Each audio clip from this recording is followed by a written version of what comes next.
Yes, it tells us that the liturgy is about to commence. But it is more than that. Did you know that bells in church, whether they are sung in the sanctuary or in the bell tower, are signs of the Holy Spirit? Everything that we do in the liturgy has a meaning, and everybody who assists in the service has an important role in proclaiming the gospel. In the first weeks of our Lenten course, we have been learning more about what the Eucharistic life of the church is about, the meaning and content of the liturgy, the role and dress of the clergy, the vessels and actions at the altar, and the service books and readings in the Holy Scriptures. Now today, I want us to think about the roles of the people who lead in the celebration of the liturgy and the implications for the day-to-day ministry of the church community, and learn that the members of the church who take part in the processions and the ceremonial in the sanctuary are not just people who like dressing up, but they add to our understanding of the liturgy and the faith of the church. Now think about some of the names we use and try to understand what they mean. Then ask some questions about how we might improve the ministry and involvement of both those of us who are in the sanctuary and those of us who are in the nave. The first thing we need to remember is that we are all the people of God. Those of us who are people of the Christian faith, in whatever church, those of us who are indifferent to the ministry of the church, and those of us who belong to other faiths. The word for people of God is laos, and that is primarily what it means to be ministers of the church, the laity. We are all ministers of the church. On the notice board outside St. Saviour's, it says, "We welcome people of every faith and none." Everybody is welcome. In the liturgy, we are called to be members of the church in baptism, and that makes us all members of the laity.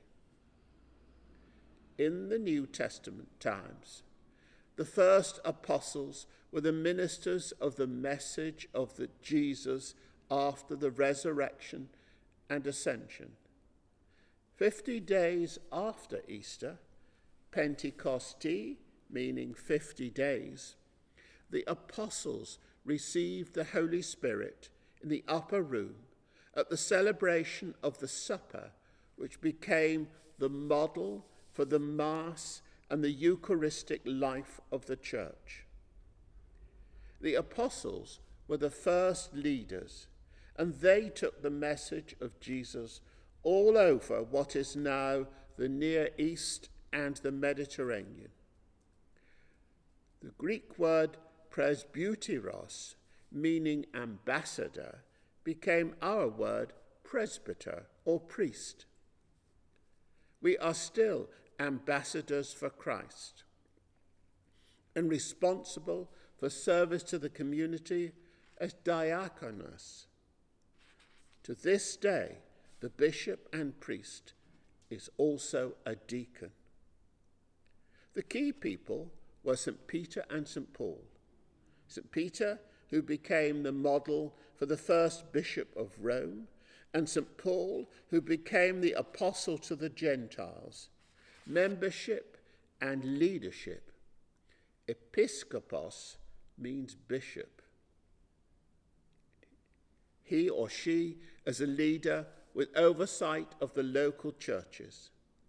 Nothing much has changed in the life of the main churches.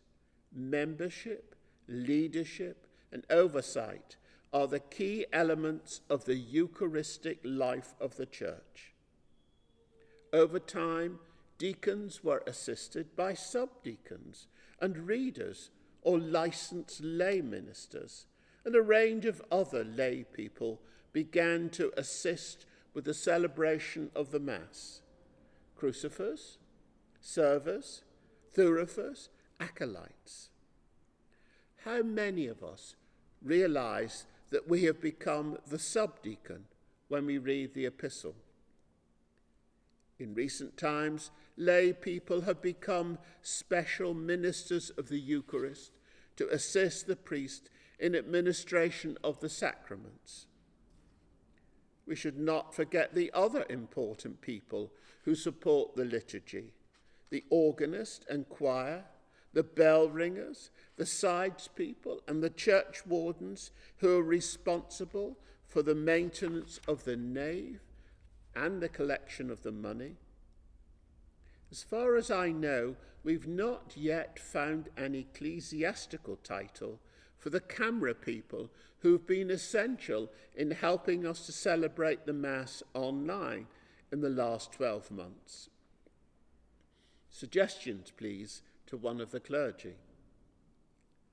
The priest or bishop is sometimes called the president of the Mass, which is an indication of their importance in the preparation and leadership of the service. Only a priest conducts the ministry of the sacrament, but the priest can only do so if at least one other member of the church is present. If not, the liturgy ends before the placing of the bread and wine upon the altar. Priests are expected to be well versed in the Holy Scriptures, in the faith of the church, and with skills in preaching and teaching and recruiting and training others for the ministry of the laity. The responsibility for the ministry of the word belongs to the deacon, who is usually also the priest. In some churches, the bishop makes deacons for life, who are often key people in organising the teaching ministry of the congregation, visiting and taking the sacrament. We used to have a good example of a deacon order in St. Andrew's House, and I wish we still had it. The subdeacon is not an ordained member of the Church of England, but is an important to our understanding of the liturgy. We often take the candle bearer for granted when they are an important reminder that the liturgy takes place in the context of the Last Supper and the resurrection. We carry the candles on either side of the cross in procession. The lighting of the candles on the altar are a sign of the presence of God in the community. The death of Christ on the cross in procession, and the personal prayers of members of the church before a statue or icon. The thurifer is responsible for the provision of incense during the liturgy as a sign of the presence of God in the life and ministry of the church, at the altar, at the beginning of the liturgy, the reading of the gospel, the offertory, and the consecration of the bread and wine as the body and blood of Christ. They are all important. Now, the important issue we might discuss for our partnership and the rest of the deanery is the development of the ministry of all our people and the training and support of a college of local lay ministers, distinctive deacons and priests with the skills and ministry to support the ministry of the church in our parishes. Perhaps we could provide a booklet which explains to us all what we are doing. I can think of people I know in our local churches.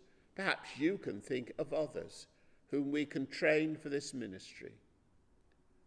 We already have lay ministers who could support others who want to learn the art of preaching and pastoral support.